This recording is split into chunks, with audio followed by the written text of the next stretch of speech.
It was an extremely chilly morning with a lot of snow falling and a strong wind blowing. Coming outside in the open was not easy. Nonetheless, it was evident that many were racing to get to work and that youngsters were hurrying to their classrooms with books. Religious students were gathering in a mosque in Hamadan, Iran, for an early morning lesson. It was a prominent Islamic theological institution, and the instructor was a highly esteemed scholar. His talks provoked a lot of thinking, and his pupils were clever as well. The instructor was none other than the renowned and esteemed Persian philosopher and thinker, Ibn Sina, better known in Europe as Avicenna. His publications and lectures on a variety of scientific topics were used as the required reading in European universities' textbooks for hundreds of years. Pupils respected his profoundly philosophical thoughts. They were honored to be seated in his class and listen to his motivational talks. Pupils had already gathered in the mosque that chilly morning, and they were still waiting impatiently for their knowledgeable instructor to arrive. They were wondering if his arrival had been delayed by the extreme cold that day. After a little while, the pupils were taken aback by the elegant entry of their esteemed and knowledgeable professor, Ibn Sina. They were ecstatic and rose to their feet in homage and admiration for him. He took a seat where he always did and greeted his students. He began his talk with the same clear and concise style that had his pupils enthralled. Additionally, he satisfactorily responded to their inquiries. One very youthful and energetic pupil went under the moniker of Bahman. He felt far more a part of and connected to the knowledgeable tutor, Ibn Sina. Among the class's intelligent and advanced pupils, he was also the best. He grew more and more enthralled with his tutor's profound philosophy and subject matter expertise with each passing lecture. I wonder why our tutor, Ibn Sina, does not claim to be a prophet despite his supreme intelligence and magic personality. He would ask his fellow students. It has been said that one day Ibn Sina happened to be standing at a bakery and loaf-selling establishment. The extremely intelligent little child who was exhibiting symptoms of great brilliance caught his interest. My mother is asking for a little fire, the youngster said to the baker. Have you brought any pot to carry the fire? The baker said in response. No, but I know how to handle it. The youngster answered right away. Saying this, he covered his palm with ash and reached out to the baker, who covered him with a chunk of flaming firewood. The youngster accepted it and left without hesitation. Ibn Sina was astonished by the boy's bravery and knowledge. He considered putting him under his personal supervision for specialized training and instruction. The plan was shared with the kid's parents, who accepted and gave the boy their whole attention. As a result, Bahman has only lived in the home of Ibn Sina, his caretaker and educator, ever since.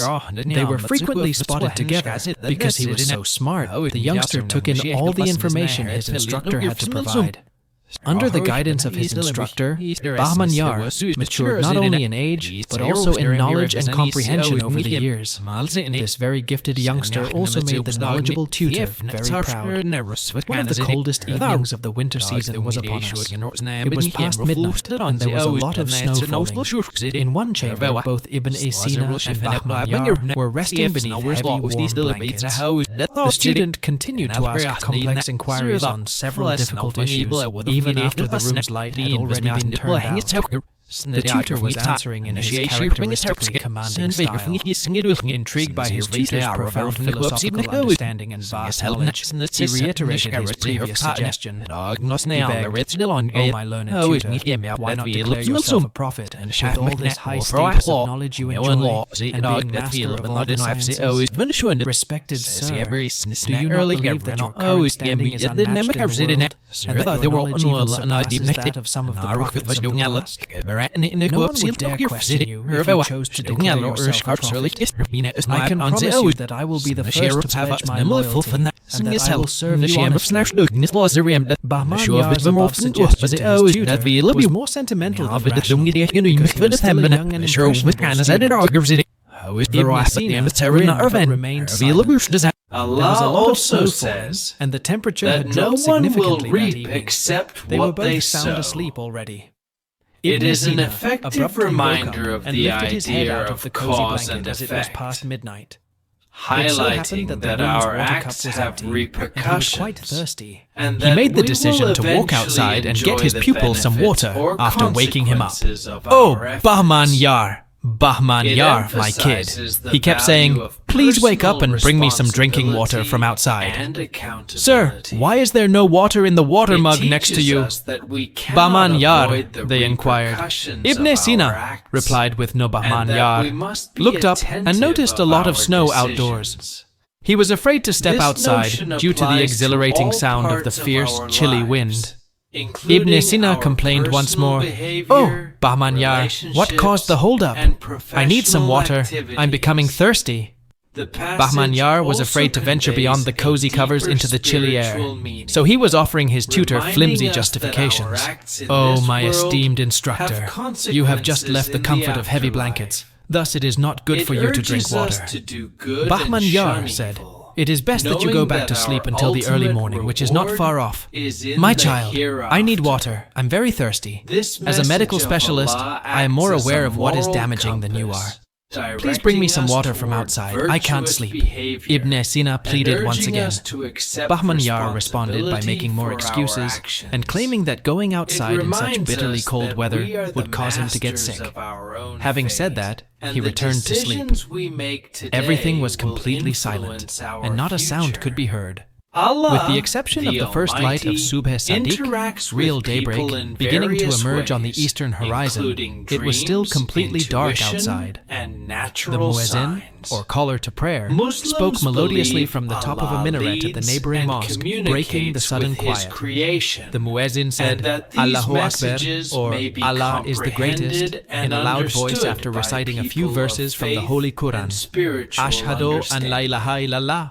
I attest Worldly that Allah life is the one short, deity. so turn The to muezzin's Allah melodic voice before was you silently return listened to Allah. by both the tutor and It his is a pupil. reminder of The phrase fleeting Ashhadu nature anna of Muhammadan this Rasulullah, existence, I bear testimony and the that need Muhammad to is the seek messenger Allah's of Allah, guidance was said and after the call to kindness.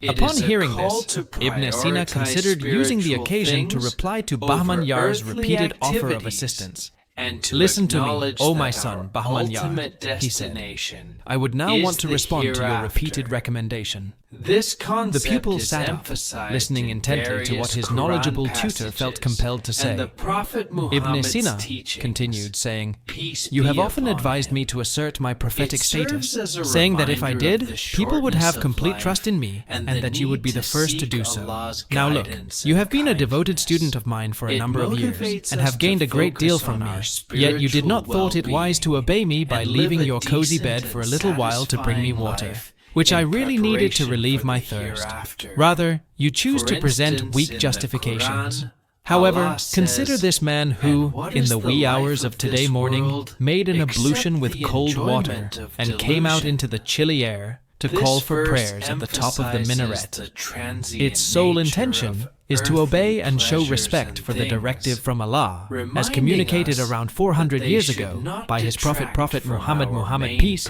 be upon purpose him. in life. Oh my goodness, how different I am from that Prophet whom Muhammad, Allah sent. peace be upon him, also said, "This world is a prison for the believer and a paradise for the disbeliever."